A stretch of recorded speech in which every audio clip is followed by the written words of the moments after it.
Hey babe, real quick before we dive into the episode, I wanted to take a couple of minutes to tell you that my transformational money program, Building FEMPIRES, is now open for enrollment. This is a 7-week program which is specifically tailored to meet you where you're at now and help you grow to where you want to be financially.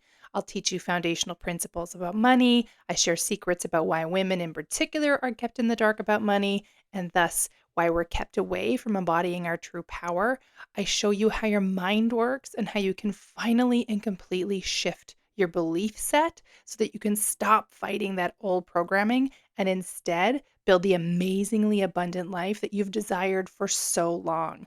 Enrollment is open now, but it's only open for about 4 days. So if you want to jump in, if you want to expand your money reality, if you want to understand money and finally take control and feel empowered with your finances, then get your buns over to amyvanmeal.com/money and enroll today.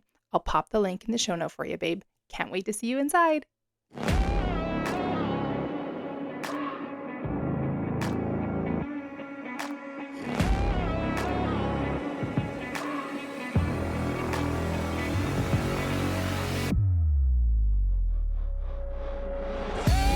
Welcome to the Manifesting Millions podcast, where we talk about manifestation, money, and practical guidance to creating your dream reality.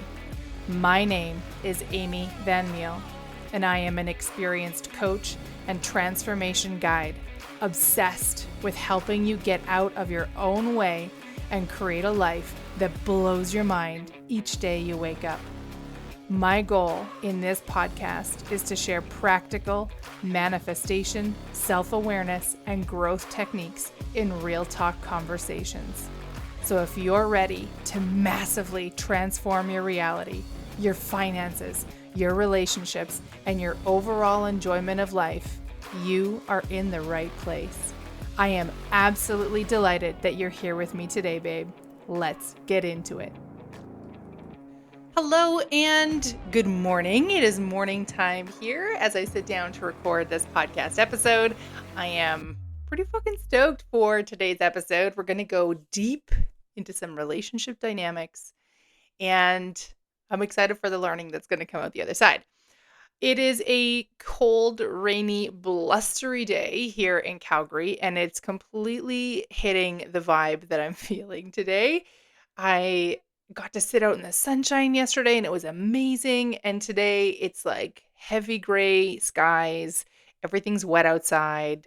The wind is blustering all about. And I am cozily tucked inside. I knew the weather was coming in the sense that I checked the forecast. Not like I know these things. So I'm excited for it. I've got a couple of days. We've got a couple of days of rain coming. Yay, #spring. And I'm all excited about just kind of being cozy inside. It's a really fun day I've got ahead of me. I've got a Q&A session. A little later, I'm going to do a workout. Then I've got a session with my coach. I'm fucking stoked. And before all that happens, I get to sit down here with you and record a new podcast episode. I also just manifested into creation a desire that I've had for quite some time. So I'm not sure if you're familiar with like pillar candles in those hurricane glass holders. We had rented some for our wedding and they looked amazing.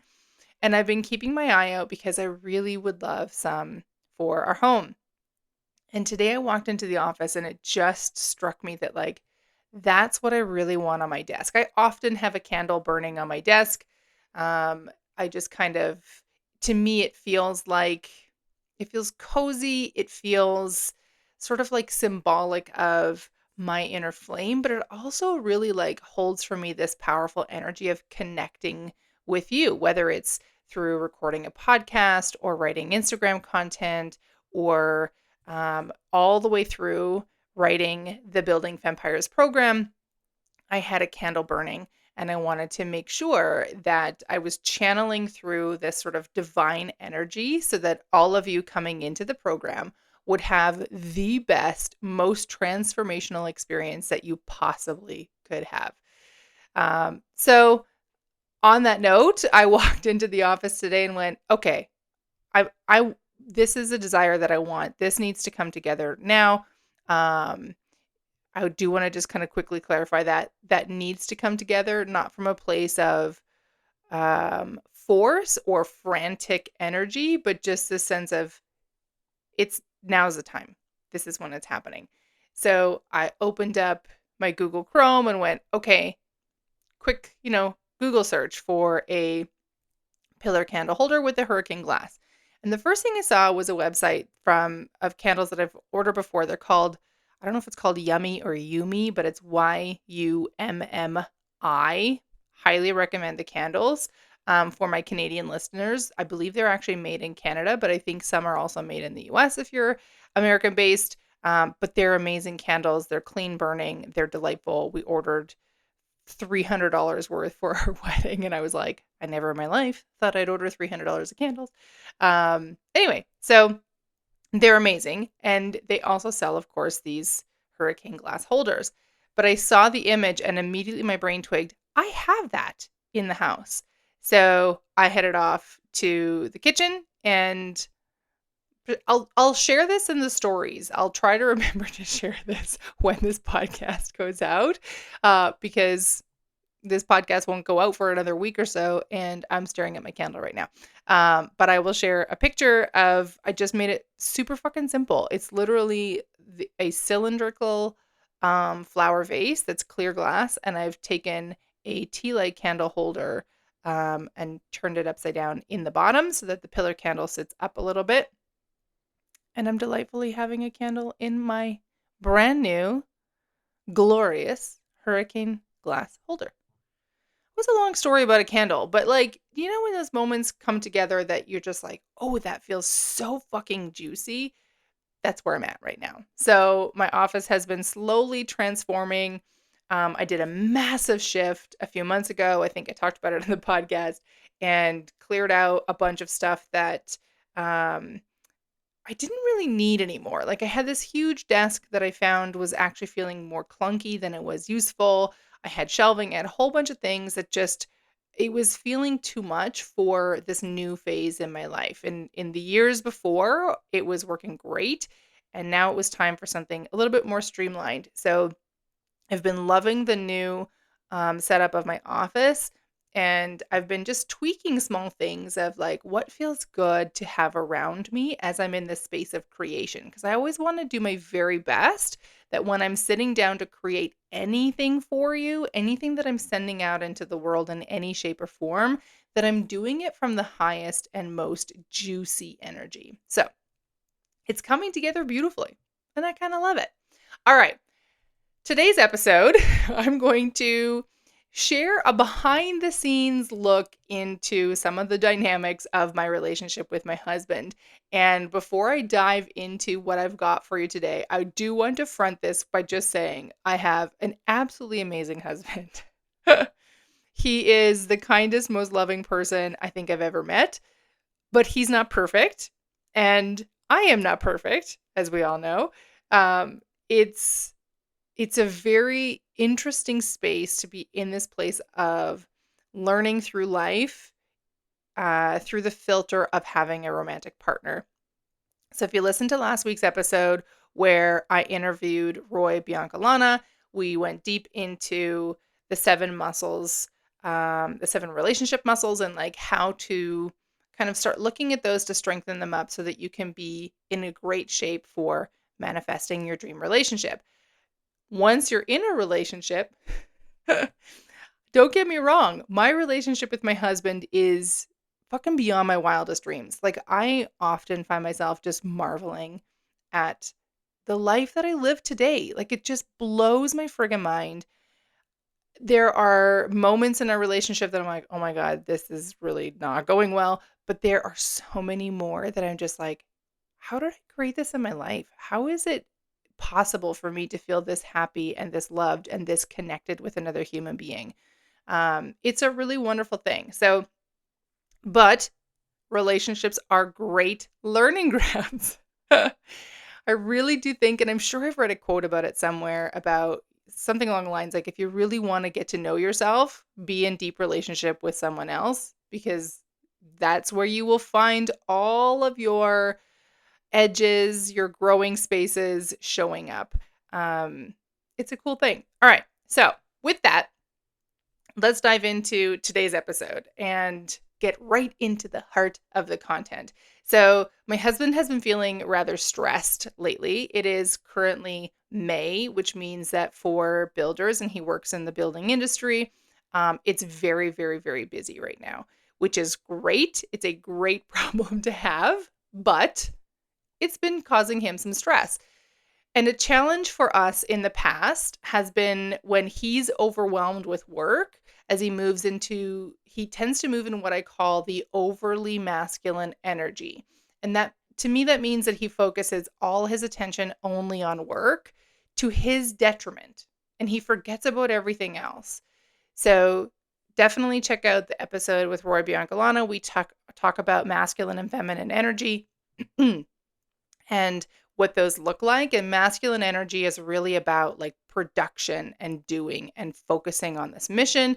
So when I talk about masculine energy in today's episode, understand that that's what I'm talking about. And that it isn't the toxic masculine that we have so perpetuated in society today. This is simply a stepping into masculine energy in a way that's causing an adverse effect in other areas of my husband's life. And this is true whether you're masculine or feminine, home energied. When you go too far into it and you become out of balance, or you tip into that energy to the detriment of everything else, it starts to have an adverse effect on things around you. So, what this means for us in my relationship with my husband is that it feels to me like I'm not loved, like I'm not a priority in his life. And at its worst, it feels like he sees me just for being here to serve him, that he's stressed and therefore everything else, quote, must be hard. And I need to put any and all needs, desires, or requests for support aside. Now, I want to be clear, he's not doing this consciously, and I know that. But for my feminine energy listeners, I'm sure you know what I'm talking about, and it feels like garbage, right? Now, oftentimes, this period of stress will clear in like a few days or a week as he moves back into his more naturally balanced masculine energy. Our relationship will balance out as well, and we have harmony again. But sometimes, where it stretches out over an extended period of time, it has a greatly adverse effect on us. And when it's really bad for like a long protracted amount of time, it has put an incredible strain on our relationship. Now, each of us has patterns that we act out over and over and over in all of our relationships. That is true for all humans. And you can spot them really easily anytime that you interact with your family who knew you when you were young. You know, that moment when you find yourself responding like you're that hormonal teenager again instead of the emotionally intelligent adult that you are now. Yeah, that's an old pattern being acted out. Now, in the case of my husband and I, a pattern where our energies become imbalanced will look something like this. My husband checks out. I try to support and make up for the stress by doing all the things, right? As every good girl has been taught to do. He remains checked out. I begin to feel resentment, and the stories fire up in my brain that pull on old patterns of how my dad would treat us as kids, i.e., women are for serving the men, and men's work is much harder than women's work. So I begin to withdraw, meaning that my natural feminine energy of flow and love and expansion is now taken out of our relationship. As my husband continues to stay checked out and continues to live in the story that work is hard, there's just so much going on, I'm really stressed, I'm not sleeping well, I'm just tired, I withdraw further. And inevitably, something goes sideways. Usually it's something minor on any given day, but in this downward spiraling pattern, it becomes the proverbial straw on the camel's back. And then I completely shut down. I don't talk to him in anything more than monosyllables. I'm not affectionate. I do entirely my own thing without worrying about what he needs. And this to him is a giant flag. The moment I'm completely shut down, he knows something is wrong. And he knows it's something that he did, but frustratingly for me, he doesn't know what he did. And he'll approach me with caution, saying some version of, I can see that you're upset. I'm really sorry. I'm sure I've done something to upset you, but I don't know what it is. And this always feels like a half-assed apology to me. I mean, ladies, am I the only one who thinks in these moments, take fucking 3 minutes and think about it? It's not hard to figure out. And so what happens is it fires off the anger neurons in my brain, and now I'm ready for battle. And this is really bad because battling does not sit on the same level as emotional intelligence. So now I'm trying to walk the line of sharing my hurt emotions while feeling anger, resentment, loneliness, and trying not to have those turn my words into hurtful daggers. So the pattern continues, and inevitably, I end up spewing out all the pain that I've been feeling on account of his actions or lack thereof. He'll offer another apology with a promise to, quote, do better, but it sounds eerily similar to every other apology I've heard before. So my brain chirps up, I've heard that before. And now it goes into, you gotta prove it to me mode. Now, at this point, one of two things happen. Either I choose to believe him and let it go, which initiates 2 to 3 days of me feeling frustrated and depressed because I don't actually feel seen or heard. But in the spirit of unit cohesion, I figure that it's on me to process and release the hurt. Or my emotions ramp up and I end up storming out of the room. Now, ultimately, we always find our way back to harmony, but these moments stack up. And as they do, it erodes our foundation of trust. And for me, it leaves me feeling like I'm having to carry all the weight of our relationship, which isn't fair, right? So we recently found ourselves in this pattern again. And after we did the talk, I left the room. I didn't want to be around him. But then I found myself in the bathroom, wondering if this was really a pattern that I wanted to continue for the rest of our lives. And the truth is, I really don't. Nothing about it feels good. Nothing about it seems to generate any kind of change. And really, the heart of it all leaves him feeling more stressed, I'm sure, and me feeling more lonely. And that makes for a really hard bridge to come over to find our way back to joyful, loving intimacy and partnership.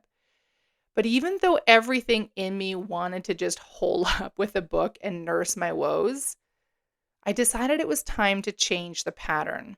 Feeling like I literally wanted to throw up, I walked back into the living room.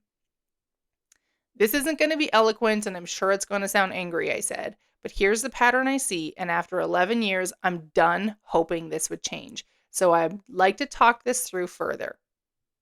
Now, being in relationship is fucking hard, and feeling like you're the one doing all the emotional labor is the worst. But as we talked and we were talking through what had been happening, I remembered a situation from when I was leading a team.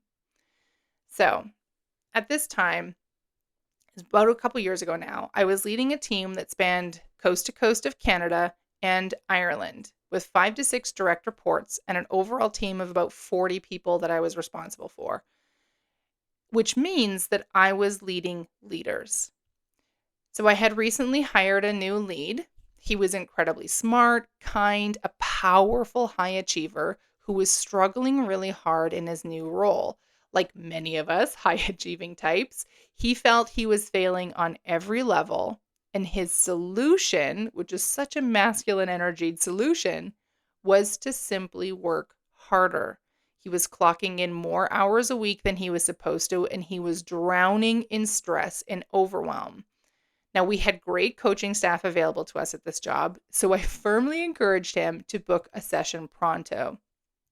I wasn't allowed, as his lead, I could talk about work-related things, but I needed to be mindful and clear about the delineation between work and personal, and that's where our coaching staff came in. So one day in our next one-on-one, he came back reporting that he'd had a coaching session earlier that week. and that the coach had shared something that changed his perspective massively. He shared that he felt like he was trying to juggle all these things, but instead of juggling them, he was dropping balls everywhere and failing on every level. And the coach shared the following analogy. Some of the balls you're juggling are breakable, like they're made of glass. Those are the really important ones, the ones that you can't let crash down or fall, because doing so will have a tremendously bad impact. Some of the balls are made of rubber, and if you drop a rubber ball, it will bounce a few times and it'll be okay. You can pick it up again, it's still fine. And these are still worthwhile things, but they're more resilient. But some of the balls are basically useless. You've decided that it's something that you need to juggle, but instead, it's more likely that it either isn't important at all, so you can actually just get rid of it, or perhaps it's not meant to be in your hands. Perhaps it's a ball that you delegate, and that ball, while not being of great import to you, actually becomes something really beneficial in the growth of someone else. The key is knowing which balls you can drop and let bounce, which ones to turf or delegate, and which ones are your glass balls, the ones that you absolutely cannot let fall and you always need to give energy to. Now, this analogy gave us a great framework for him to figure out which were the glass balls, the rubber balls, and we'll call him not his balls, which makes me giggle, but stay with me here. Rather than figuring it out for him, which is not a great leadership quality, I made him choose. I wanted to build his strength and he needed to make those decisions. So I was clear on the ones that were absolutely glass, and those were pretty obvious to him. But I also challenged him to decide where he was going to fail for a little while. Most of the tasks on hand were actually things that were part of his role, and they did need to be done and done well in order to satisfy his performance targets. But he was struggling to do them all, and what he'd been trying wasn't working. But it was his job to identify where he was going to fail for a little while and allow that to A, be okay, which is really hard for perfectionist high achievers, and B, to learn from the failing. So I wasn't going to change the measurements because that actually wasn't going to help and it would actually remove the learning. But I was going to walk beside him, encouraging him all the way as he stepped into a big learning arena and felt the discomfort of paring back, actively choosing failure for a moment, and resetting his foundation. Now, this guy went on to become a brilliant leader, and with a few months, he had all the balls back in the air, making it look effortless. So, coming back to my husband, I shared this story with him after he said something, and I can't remember exactly what it was, and it doesn't really matter, but it twigged the story in my brain. And I said to him, "You operate as if work is the one and only ball in your life. When work is good, there's time, space, and energy for everything else. But when you decide that work is bad, hard, or overwhelming, you literally throw everything else out, including me." Now, I got to tell you, it's really uncomfortable to tell anyone that you need to be prioritized, but telling your husband that you need to be prioritized feels like an extra level of bad. I mean, it seems obvious, right? So I did the really uncomfortable thing of saying that I needed to be the most important ball in his life. If everything else around us fell away, I would still be there. Now, I'm sharing this with you today in the hopes of accomplishing a few things. One, I want to share my journey for those of you who have had similar experiences in your life so that you know you're not alone. When I have those moments where someone else has shared something that I thought, oh my God, I thought it was just me, I know I feel very seen in those moments. Second is to open a possible new perspective for you, whether it's in how you identify and approach patterns in your own relationship or as a call into awareness if you're the one mismanaging the balls in the air. And third, babe, I just want to help remind you that you are the one who decides the story. You decide which balls you're juggling and which ones are important, etc. The story that my husband had been having on repeat was that he's tired, overwhelmed, and has too much work to do. He literally said to me, I'm in survival mode. I'm just trying to survive. And I called bullshit on him. And that seems maybe cold or unfeeling. I don't know. But I clearly said to him, I said, look, I know you're tired. I know you're feeling overwhelmed, but you're also in a really great job that most of the time you love. You have a great team around you. And the problem isn't that your sales are down. The problem, which I firmly put in air quotes, is that you're so good at what you do, you literally have a lineup of people wanting to work with you. I said, that's not surviving. That's fucking thriving. And yeah, that may be a problem, but what a problem to have. So now I want to bring it to you. If you've been looking at your life and you're telling yourself a story of how hard or tough or difficult or overwhelming everything is, and you're missing the fact that it's all really good things in your life, you have missed the point entirely. Now, our society lives and breathes scarcity and struggle. In fact, we wear struggle as a badge of honor on our sleeve, proudly pointing to it and saying, hey, life is really busy, it's really hard right now, but I'm plugging along, yay me, all the while hoping others will applaud us for our diligence and our treachery. Not drudgery, treachery. Now, I don't say this to dismiss legitimate struggle. I have struggled. I have been so far deep in scarcity struggle and overwhelm that I lost sight of all daylight. And I won't insult you with one of those, if I can do it, you can do it too garbage.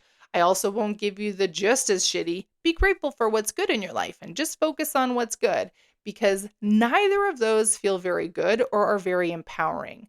You know that you have lots to be grateful for, and I'm sure you're feeling that gratitude regularly. And you already know that if you really wanted to, you can do whatever you want. But maybe it's time to reassess the balls in your life. Which ones have you been carrying along, trying to keep in the air, but feeling resentful, frustrated, angry, or maybe even totally disengaged about? Because at some point in your life, someone told you that you needed to handle it. I realized some time ago that I've been carrying around this ball labeled broke, but fighting for it. I didn't know it at first. All I really knew was that I was tired of being broke and finally said, enough of this fucking shit. And I went to work putting broke down. But then I realized that I was still holding the rest of the ball. In fact, I'd only really erased broke and replaced it with choosing not to be broke, along with but fighting for it. I thought I was moving in the direction of success and financial abundance, but unbeknownst to me, I was actually still just bouncing this relabeled broke ball the whole time. It was time to take this ball out completely and pick up an entirely new ball, one labeled Successful CEO. Now, I'm still learning this new ball, and it feels different, it looks different, and it definitely has its own plethora of stories that society has programmed into it. So while I'm learning to juggle this new ball, I'm also studying it, pulling out and tossing the garbage stories that aren't helping me. Things like having to sacrifice everything to hit the successful part, or having to work 80 to 90-hour weeks to build my business. Instead, I'm curating the fibers of this ball. So my successful CEO ball has fibers like balancing masculine and feminine energies with ease, which means sometimes I work in flow and sometimes I'm in high production mode. Things like flexing high impact CEO muscles, which looks like investing in my growth, learning, and knowledge, leveraging courses, having a powerhouse coach, and knowledge sharing devices such as books and podcasts to build a strong CEO body. Fibers like showing up authentically for my target audience, which, hint, that's you, babe. allowing my silly, my honesty, my not really a cool kid vibe to come through. And fibers like talking straight up about money with you, with friends, on Instagram, fucking everywhere. Because my vision is a world of women who know money, understand money, and fucking wield money, standing fully in their power. So if you want to learn how to fully wield your power in your financial life, to finally and completely put down the broke ass mindset ball and pick up the financially fearless woman ball, and you want help from someone who spent more than 20 years figuring out what does and doesn't work, then I want you to know that the next enrollment for Building FEMPIRES, which is my transformational money program, is opening again very soon. In 7 weeks, I'll teach you foundational principles about money. I share secrets about why women in particular are kept in the dark about money and thus kept away from embodying their true power. I show you how your mind works and how you can finally and completely shift your belief set so that you can stop fighting that old programming and instead build the amazingly abundant life that you've desired for so long. And I light the path for you to find and embody your most unfuckwithable self, that badass boss vibe babe that fucking knows her power. She embodies her power and she is magnetic AF to everything that she wants, so much so that her desires cannot help but manifest. And I ground all of this with tools to help keep your nervous system calm and cool and relaxed so that you don't have these knee-jerk reactions taking you out of the game. Now, to be the first in the know when the next enrollment opens, I definitely invite you to sign up for the Building FEMPIRES waitlist by going to amyvanmeal.com/money waitlist. Again, that's amyvanmeal.com/money waitlist. And I'll, of course, include that link in the show notes. And if you'd like to get a head start to uncovering what's lying underneath and stopping you from creating the money that you desire in your life, then definitely grab your free copy of 8 money questions to instantly shift your life. This beauty is designed to help you unearth the garbage in your operating system that's getting in the way of creating your financial dreams come true. And bonus, it will supercharge your transformation even before you sign up for Building FEMPIRES. So to receive the free download, go to amyvanmeal.com/8 questions. And again, I will, of course, have the link in the show notes. Babe, as we wrap today's episode, I want to remind you, you get to decide the balls in the air of your life. And if you've been experiencing a cycle where over and over and over you just seem to keep creating a reality that you're not loving, it's time to change things up. I hope today's episode helped to shift your perspective. I hope this helped you to feel seen and know that you're not alone. Let me know how you love this episode. Don't forget to please take a moment to rate my podcast, as it helps me reach so many more people and also lets me know what's resonating with you. Your reviews help motivate me to create more episodes, and I really love hearing from you. So I really, really appreciate you listening to the podcast and leaving your review on your favorite podcast platform. And of course, be sure to share this episode with a friend if it resonated with you. Ladies, I am sure that if you know someone who's in a romantic relationship, they have had some version of the same experience. So you know what they say, sharing is caring. Help them also feel seen by sharing this episode out. And with that, babe, I wish you an absolutely amazing week ahead. I am so excited to hear what you're manifesting. Drop all the juicy details into my DMs on Instagram. You can reach me at Amy Van Meel. I'm so excited to hear from you. And with that, I will see you next week. Bye for now. Thank you so much for tuning in to today's episode. If you loved what you heard today, be sure to share it with me by leaving a review on your favorite podcast platform and help me reach more like-minded people who are ready to expand their life. If you haven't yet followed me on social media, Find me on Instagram for extra love and inspiration by following at Amy Van Meel or visit my website at amyvanmeel.com. I love you so much, babe, and I am damn proud of you. I am already excited to connect in the next episode. And in the meantime, believe in yourself with the confidence of a 5-year-old.